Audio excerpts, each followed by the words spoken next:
हम करेंगे हर मजलूम की हिमायत। अस्सलामुअलैकुम, मैं हूँ हुरैन फातिमा और आप देख रहे हैं हिमायती न्यूज HD चैनल। नजर डालते हैं आज की अहम खबरों पर। कुंडा माफिया के खिलाफ लाइनमैन क्लॉथ खान की टीम ने भरपूर कार्रवाई की। रिपोर्ट फहीम अहमद राय, कोटरी साइट एरिया, कोटरी। रोजनामा हिमायती न्यूज। गुलशनी शहबाज बहार कॉलोनी साइट एरिया समेत पूरे कोटरी साइट और एतराफ के इलाकों में बिजली चोरों के खिलाफ भरपूर ऑपरेशन किया गया। लाइनमैन क्लॉथ खान और उनकी टीम ने रात देर तक कार्रवाई करते हुए मुतअद्दिद गैर कानूनी कनेक्शन कुंडे काट दिए। वाबड़ा के जिम्मेदारान का कहना है कि इस सिलसिले में सख्त इकदाम किए जा रहे हैं। अगर दोबारा गैर कानूनी कनेक्शन लगाए गए तो मुलविस अफराद के खिलाफ फौरी तौर पर FIR दर्ज की जाएगी। उनका मजीद कहना था कि कुंडा माफिया के खात्मे के लिए जीरो टॉलरेंस पॉलिसी इख्तियार की गई है ताकि अवाम को बिला ताअतुल बिजली की फराहमी मुमकिन बनाई जा सके।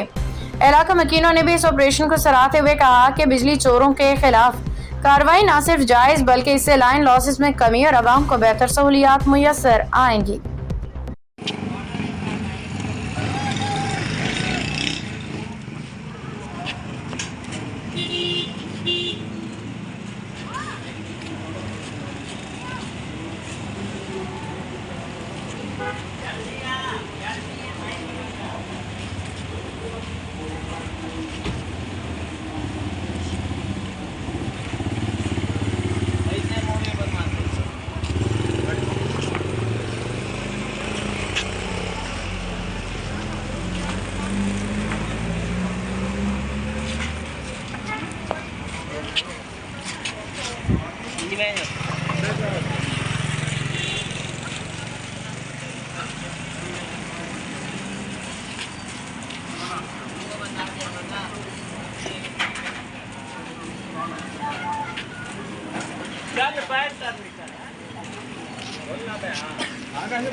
खबर रहिए हर जगह हर वक्त, जानिए मुल्की और गैर मुल्की हालात व वाक़यात यकीन के साथ।